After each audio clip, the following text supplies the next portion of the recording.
Allez, 1. Ouais. Super, Loulou. Ouais. Se lever, tenir droit debout sur ses jambes, voilà des gestes et des efforts devenus possibles pour Nathan après des mois et des années d'apprentissage.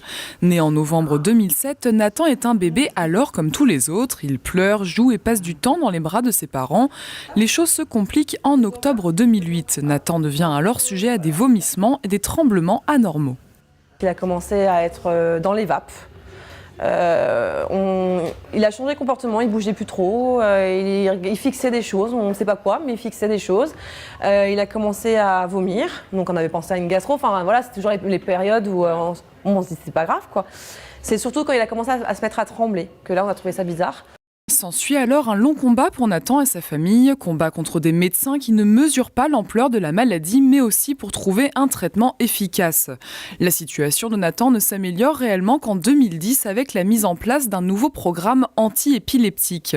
Un élan de solidarité et la création d'une association permettent, eux, de financer des thérapies à l'étranger. En Espagne, Nathan réapprend à tenir debout, à se concentrer, sa vie s'améliore. Problème, les stages coûtent cher, plusieurs milliers d'euros pour 3 semaines.